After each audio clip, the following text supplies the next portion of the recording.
नमस्कार, बहुत स्वागत है आपका। आप देख रहे हैं 5 का प्राइम टाइम में हूं आपके साथ शिल्पा तोमर। 5 के प्राइम टाइम में आज हम बात करेंगे राजस्थान की, जहां प्रदेश की सियासत में फोन टैपिंग का जिन एक बार फिर से बाहर निकल आया है, क्योंकि गृह विभाग ने ये मान लिया है, ये स्वीकार कर लिया है कि जब सचिन पायलट और विधायकों ने बगावत की थी उस दौरान फोन टैपिंग की गई थी। इसी मुद्दे पर राजस्थान की विधानसभा के अंदर जमकर बवाल भी देखने को मिला। उपनेता प्रतिपक्ष राजेंद्र राठौड़ और कालीचरण सराफ ने स्थगन प्रस्ताव के जरिए फोन टैपिंग का मामला उठाना चाहा, लेकिन स्पीकर डॉक्टर सीपी जोशी ने इसकी इजाजत नहीं दी। इस बात पर नाराज बीजेपी विधायकों ने सदन के वेल में आकर नारेबाजी शुरू कर दी और इसी को लेकर सीएम अशोक गहलोत के इस्तीफे की भी मांग की जाने लगी। आज करेंगे इसी मुद्दे पर चर्चा। हमारे साथ तमाम खास मेहमान भी जुड़ेंगे। ऐसे में राजस्थान के इस फोन टैपिंग मामले को लेकर हमारे कुछ सवाल है, जिनमें से पहला सवाल यह है कि क्या सरकार बचाने के लिए फोन टैपिंग की गई? जानबूझकर ये करवाया क्या, क्योंकि मकसद था सरकार को बचाने का? दूसरा अहम सवाल ये कि क्या अशोक गहलोत इस्तीफा देंगे? जिस तरह से गृह विभाग की तरफ से ये मान लिया गया है, स्वीकार कर लिया गया है कि हाँ फोन टैपिंग हुई थी, ऐसे में अब सवाल खड़ा हो रहा है। बीजेपी आक्रामक तरीके से घेरती नजर आ रही है सीधे तौर पर मुख्यमंत्री अशोक गहलोत को कि क्या अशोक गहलोत इस्तीफा देंगे। तीसरा अहम सवाल, गृह विभाग ने माना तो गहलोत सरकार क्यों नहीं मानती, क्यों स्वीकार नहीं करती? क्योंकि अब जब सच्चाई सामने आ चुकी है, अब भी आखिरकार इस पर जिस तरह से बार बार इनकार किया जा रहा है, आखिरकार ये किस हद तक गले उतरेगा, ये भी अहम सवाल है। ऐसे में आज इन्हीं तमाम सवालों के जवाब ढूंढने की हम कोशिश करेंगे। हमारे साथ दो खास मेहमान इस समय जुड़ चुके हैं। हमारे साथ बीजेपी से Gyandev Ahuja, member of national council, इस समय जुड़ चुके हैं। बहुत बहुत स्वागत है सर आपका। और हमारे साथ कांग्रेस नेता नसीरुद्दीन उस्मानी जी भी जुड़ चुके हैं। आपका भी बहुत बहुत स्वागत करती हूँ। उस्मानी साहब, चर्चा की शुरुआत आप ही के साथ। फोन टैपिंग के इस मामले में गृह विभाग की एक्सेप्टेंस के बाद आप लोग घिरते हुए, खास तौर पर अब मुख्यमंत्री अशोक गहलोत से बीजेपी सीधे तौर पर इस्तीफे की मांग कर रही है।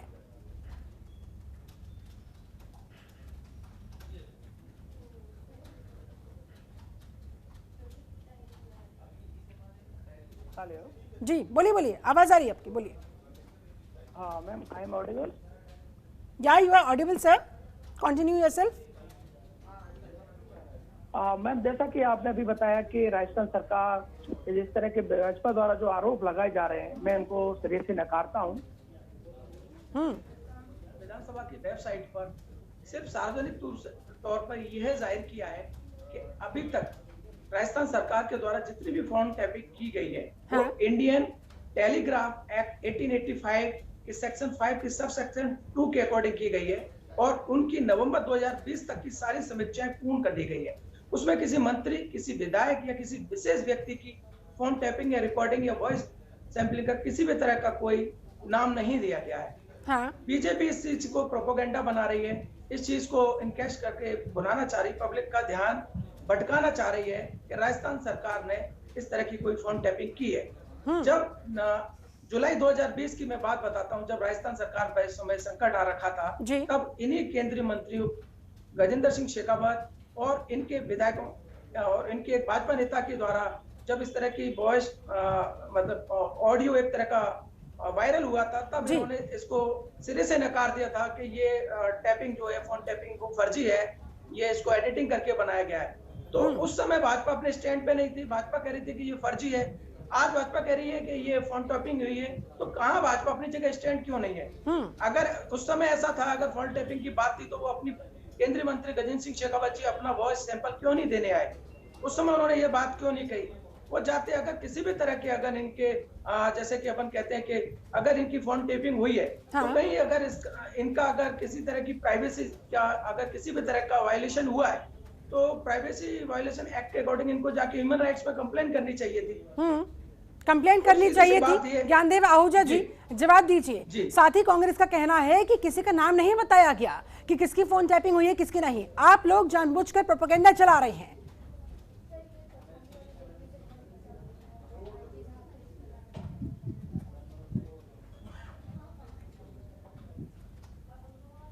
तीन मुख्यमंत्री हैं जी कि जो ढोंगी, झूठे और नटवरलाल बनावटी और दिखावटी हैं। दिल्ली के मुख्यमंत्री श्री केजरीवाल, श्रीमती ममता बनर्जी और श्री अशोक गहलोत। और गृह मंत्रालय ने स्वीकार किया कि टेप हुआ है, और गृह मंत्रालय खुद हमारे श्रीमान अशोक गहलोत जी के पास ही है, तो सीधे लिप्त अशोक गहलोत साहब हैं, उन्होंने टेप करवाया है। नवंबर 2020 में विधानसभा में मना किया, अगर टेप किया हो और ये बात सही निकली तो मैं त्याग पत्र दे दूंगा। हाँ। और गृह मंत्रालय इन्हीं के पास है, तो खुद गृह मंत्रालय भी है, मुख्यमंत्री भी है, वित्त मंत्री भी है, तो इन्होंने जो झूठ बोला अब इनको इस्तीफा देना ही चाहिए। अब एनआईए की जांच खुद ने कहा, कांग्रेसियों ने, सीबीआई की जांच खुद ने कहा। हाँ। अब तो सीधा सीधा केंद्र सरकार को, इस सरकार को बर्खास्त करना चाहिए, क्योंकि सदन में झूठ बोला, और सदन में झूठ बोलना तो सीधा सीधा ईश्वर को धोखा देना है। अब ये धोखा दे रहे राजस्थान की जनता को। राजस्थान की जनता अपने आप में ब्रह्म है, और भ्रम नहीं है, ब्रह्म है, ब्रह्मा। और राजस्थान की जनता को धोखा करके खुद गृह मंत्री, खुद मुख्यमंत्री अब ये कुछ भी झूठ बोले और कुछ भी नोटंकी करें, नटवर लाल, श्रीमान अशोक गहलोत साहब, लेकिन ये झूठ छुपेगा नहीं। और मैं सीधे सीधे कहता हूं, केंद्र सरकार को प्रसंज्ञान लेना चाहिए। भारतीय अधिनियम 1885 5(2) के अंतर्गत, और इन्होंने जो असत्य वाचन किया है। लेकिन ज्ञानदेव जी, यहाँ पर उस्मानी साहब कह रहे हैं कि भाई फोन टैपिंग के जो भी बात को स्वीकार करने की बात आप लोगों की तरफ से कही जा रही है गृह विभाग के हवाले से, वो दरअसल कुछ लोगों की हुई थी, लेकिन वो कानून के तहत हुई थी। वो लोग यानी कि कांग्रेस के लोग चाहते हैं कि आप लोग नाम बताएं। क्या उस आदेश में, उस सेंटेंस में कहीं पर भी किसी भी मंत्री का नाम का जिक्र है? अगर कानून के तहत भी हुई तो भी विधानसभा में झूठ क्यों बोला गहलोत साहब ने पिछली बार नवंबर में? हाँ। और झूठ बोला तो अब क्यों झूठ बोल रहे हैं? हाँ, ठीक है, अगर कानून इसका के जवाब तहत देते किया हैं है, उस्मानी तो जी। उस्मानी जी, जैसे कि आपने खुद अपने वक्तव्य में कहा कि कानून के तहत किया गया था जो भी किया गया था, तो उस समय झूठ बोल रहे थे सीएम अशोक गहलोत, या आज बोल रहे हैं? अब तो गृह मंत्रालय ने स्वीकार कर लिया ना। अब गृह मंत्रालय गृह मंत्रालय की तरफ से, जो कि अशोक गहलोत के पास ही है, बीजेपी का ये पूछना है। उस्मानी जी जवाब दीजिए, आप जब गृह विभाग की तरफ से स्वीकार कर लिया गया है तो आप लोगों को स्वीकार करने में क्या आपत्ति है? आप राजस्थान की जनता को धोखा क्यों दे रहे हैं? आरोप है आप पर, जवाब दीजिए। उस्मानी जी के पास कोई जवाब नहीं है, बोल रहे हैं। सुनिए।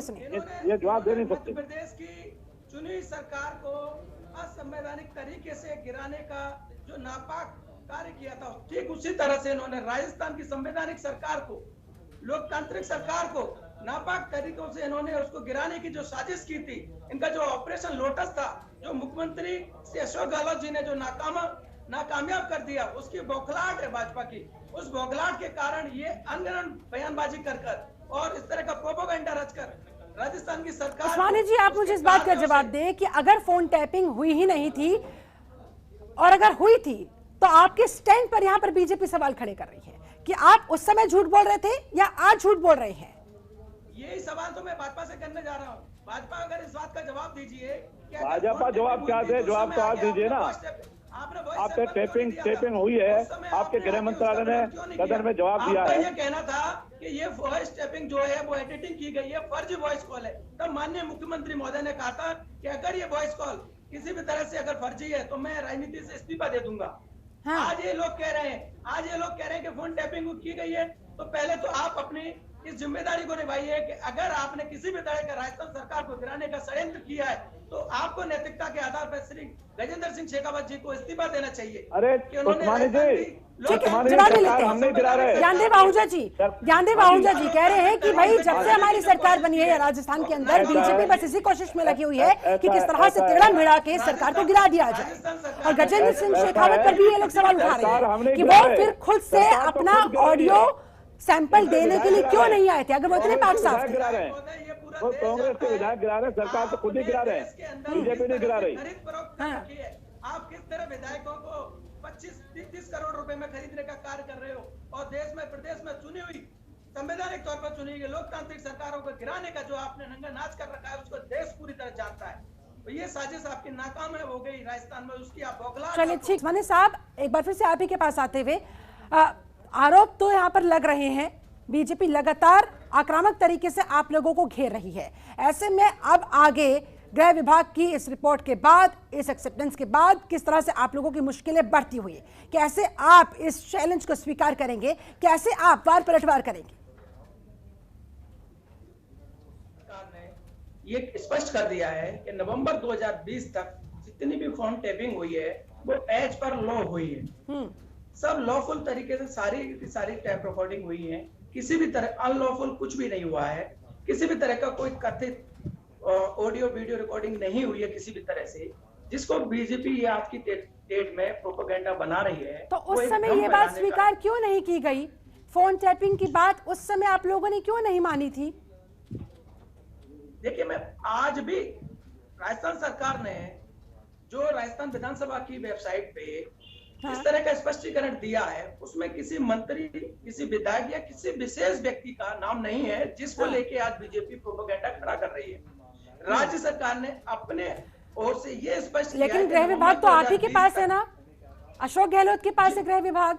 ऐसे में क्या आप लोगों को अंदेशा नहीं था कि इस तरह से बवाल मच जाएगा, इस तरह से आप लोग खुद घिर जाएंगे अगर ये रिपोर्ट बाहर आ गई? नहीं, इस तरह का कोई भी फोन टैपिंग का मामला राजस्थान सरकार द्वारा नहीं किया गया है जिसके लिए कि राजस्थान सरकार की जवाबदेही बने। अगर भाजपा ये कहती है कि कथित ऑडियो रिकॉर्डिंग की गई है, गलत तरीके से की गई है, तो उसका प्रूफ लाके खड़ा करे। अगर कहीं आपको लगता है अनलॉफुल किसी भी तरह की फोन टेपिंग की गई है, तो आप जाके ह्यूमन राइट्स में कंप्लेंट कीजिए, जांच कराइए, आपका राइट है ये। ज्ञानदेव आहूजा जी कह रहे हैं अगर आपको लगता है अनलॉफुल फोन टैपिंग की गई है तो ह्यूमन राइट्स में क्यों नहीं गए, वहां शिकायत क्यों नहीं की? प्रूफ मांग रही है कांग्रेस आपसे, क्या सबूत है आपके पास? ऐसा है, कांग्रेस अब प्रूफ मांगने लायक नहीं रही और ये लायक के आगे ना लग गया, इनके लायक के आगे ना लग गया है, इसलिए इस लायक नहीं रही है कि वो कोई प्रूफ मांगे। अब वो प्रूफ चूंकि गृह मंत्रालय इनका ही मान रहा है, गृह मंत्रालय गहलोत साहब के पास है। अब इनका तो एक ही है, बीजेपी सरकार तोड़ना चाहती है, विधायकों को खरीदना चाहती है। अरे तुमने विधायकों को कांग्रेस का टिकट दिया, बहुत सीआईडी जांच करके, बहुत सर्वे करके, बहुत जांच पर करके, तब तुमने सचिन पायलट एंड कंपनी 19 विधायकों को टिकट दिया। अब उन पर तुम्हारा विश्वास नहीं, तुम्हारे कपड़े उतर गए, लंगोट तुमसे समझ नहीं रहा, नंगे तुम हो गए। अब नंगे होकर के नंगा सब तो चंगा, पंजाबी में कहावत है, नंगा सब तो चंगा। अब ये इतने नंगे हो गए कांग्रेसी के सबसे चंगे होना चाहते हैं। नसरुद्दीन शाह जी, उस्मानी जी, अब आप अपनी खाल को बचा नहीं सकते, खुद मुख्यमंत्री नहीं बचा सकते, पूरी सरकार। ये धारीवाल साहब जो बढ़ कर चढ़ करके बोलते हैं विधानसभा में, मैं विधानसभा में नहीं हूं तो मैं इनको जवाब दूं अच्छी तरह से।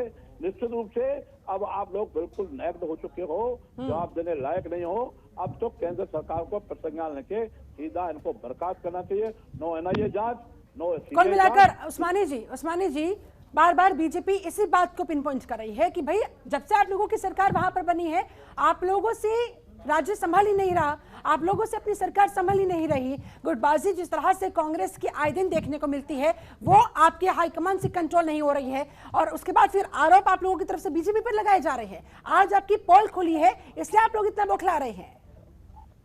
देखिए, मैंने आपको पहले भी कहा था, ये भाजपा की बौखलाहट है। ऑपरेशन लोटस को फेल होने के बाद ये लोग उस सदमे से बाहर नहीं निकल पा रहे हैं। भाजपा की ये बौखलाहट है बार बार इस तरह का षड्यंत्र रच के, इस तरह का प्रोपेगेंडा रच के राजस्थान प्रदेश की जनता का ध्यान भटकाना चाह रहे हैं। देश का पूरे का ध्यान भटकाना चाह रहे हैं। आज देश के अंदर जो महंगाई है, बेरोजगारी है, किसान, व्यापारी, युवा बेरोजगार हर तरह से त्रैमाम कर रहा है।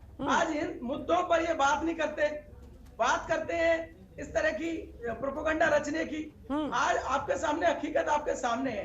पूरे देश के अंदर भाजपा हर मुद्दे पे फेल हुई है, चाहे वो जीएसटी हो, चाहे वो नोटबंदी हो, चाहे वो आज 3 कृषि कानून हो जी। आप देखिए कि मुख्यमंत्री, प्रधानमंत्री के पास इतना समय नहीं है कि जो किसान 100 दिन से अधिक दिन हो गए और पूरी दिल्ली को घेरे बैठे हुए बिल्कुल एक शांतिपूर्ण तरीके से जो आंदोलन कर रहे हैं, उनसे जाके वार्तालाप करें और उस मसले को खत्म करें। आज तक शांतिपूर्ण तरीके से। ज्ञानदेव आहूजा जी जवाब दीजिए, आप लोगों के पास मुद्दे बचे नहीं, काम आपने किया नहीं, इसलिए अपनी सारी नाकामियों को छिपाने के लिए, जनता की नाराजगी कहीं आप लोगों को भारी न पड़ जाए, इसीलिए बिना मुद्दा के ही प्रोपेगेंडा के तहत बवाल काटे जा रहे हैं। आप ये नसरुद्दीन शाह जी, नसरुद्दीन उस्मानी जी उल्टा दिशा पकड़ रहे हैं। मुद्दे तुम्हारे पास नहीं, तब तो टेप की बात को उड़ा करके कहीं किसानों के पास पहुंच रहे हो और कहीं महंगाई और जीएसटी पे पहुंच रहे हो। आप टेप की बात करें ना, मूल विषय टेप का है कि आपने टेप करवाया, गृह मंत्रालय ने टेप करवाया, मुख्यमंत्री ने टेप करवाया, सरकार अब नेगड हो गई है। इस विषय से भटक करके और विषय और मुद्दे क्यों ले रहे हैं? और मुद्दों में डिस्कस करना तो फिर आप रखिए। मैं निवेदन करूंगा चैनल से, आपके चैनल के माध्यम से जनता के बीच में आमने सामने बहस हो जाए कि महंगाई किस कारण बढ़ रही है और आप किस जगह गलत है। जीएसटी तुम लाना चाहते थे, एक किसानों का कानून तुम लाना चाहते कांग्रेस, और हमने तो उसको दोबारा चलाया। एक इंच सड़क नहीं बनी राजस्थान में। चलिए ठीक है, इन तमाम आरोपों के बीच उस्मानी साहब मेरे पास समय की कमी है। आखिरी कमेंट आपसे, कैसे अब आप एक बार फिर से इन तमाम आरोपों के बाद जनता का विश्वास जीत पाएंगे? क्या जनता आपसे सवाल नहीं करेगी कि अगर फोन टैपिंग हुई थी तो उस समय स्वीकार क्यों नहीं किया, और अगर अब जब किया गया है तो फिर आखिरकार अनलॉफुल तरीके से क्यों किया गया? ठीक है ज्ञानदेव जी, आपकी बात हो गई है। उस्मानी साहब, आपका आखिरी कमेंट जल्दी से सर, समय की कमी है मेरे पास। जी मैम। उस्मानी साहब क्या कहेंगे? अब कैसे आप लोग इस मामले से डील करेंगे? कैसे इन तमाम आरोपों के बाद जनता के मन में जो एक अविश्वास का बीज पनपा है, कैसे उन लोगों को संतुष्ट करेंगे? देखिए मैम, एक्चुअली क्या है कि इंडियन टेलीग्राफ एक्ट के अकॉर्डिंग राज्य सरकार और केंद्र सरकार को यह अधिकार है कि वो देश की और राज्य की कानून व्यवस्था को बनाए रखने के लिए और जनहित के कारण किसी भी तरह की फोन टैपिंग या किसी भी तरह का इंटरनेट, यानी कि आपका कहना है कि देश की रक्षा सुरक्षा के लिए, देश के हित के लिए आप लोगों की तरफ से फोन टैपिंग करवाया गया था। ठीक है ज्ञानदेव आहूजा जी, ये प्रदेश और देश की सरकार का राइट है। राइट ये है। जो इंडियन टेलीग्राफ एक्ट है उसके अकॉर्डिंग राज्य सरकार को और केंद्र सरकार को यह अधिकार है, अगर किसी भी तरह का को अनलॉफुल एक्टिविटी हो रही है तो उसकी फोन टैपिंग राज्य सरकार। चलिए ठीक है, जल्दी से ज्ञानदेव आहूजा जी, आपके पास 10 सेकंड, जल्दी से जवाब दीजिए, फिर मुझे क्लोजिंग करनी है। जल्दी से सर, आखिरी कमेंट आपका। टेप करने का अधिकार आपको है तो मानिए। ठीक है, नहीं मान रहे, टेप को मान नहीं रहे और ऊपर से लपेटा लगा रहे हैं, और लपेटा भी झूठा लगा रहे हैं। चलिए ठीक है सर, मेरे पास समय बस इतना ही था। आप दोनों ही मेहमानों का बहुत बहुत शुक्रिया मेरे साथ इस खास चर्चा में जुड़ने के लिए। तो कुल मिलाकर बीजेपी की तरफ से कहा जा रहा है कि अगर गृह विभाग ने मान लिया है तो फिर गहलोत सरकार क्यों नहीं मान रही, जबकि गहलोत सरकार का कहना है कि भाई फोन टैपिंग जो हुई थी, हाँ वो हुई थी, लेकिन वो देश की रक्षा सुरक्षा, देश के हित के मद्देनजर की गई थी। किसी भी विधायक की फोन टैपिंग का मामला हम लोग स्वीकार नहीं कर रहे हैं, और ना ही किसी का नाम गृह विभाग की उस रिपोर्ट में दिया गया है। और अगर बीजेपी को ऐसा लगता है तो बीजेपी पहले सबूत दे, उसके बाद आगे की बात करे। अब ऐसे में देखना होगा बीजेपी और कांग्रेस की लड़ाई फोन टैपिंग के इस मामले में और आगे कहां जाती है। फिलहाल मेरे साथ इस खास चर्चा में जुड़ने के लिए आप सभी का बहुत बहुत शुक्रिया। आप बने रहे जनतंत्र टीवी के साथ। नमस्कार। खबरों के निष्पक्ष विश्लेषण के लिए सब्सक्राइब करें Jantantra TV and press the bell icon. Never miss any update.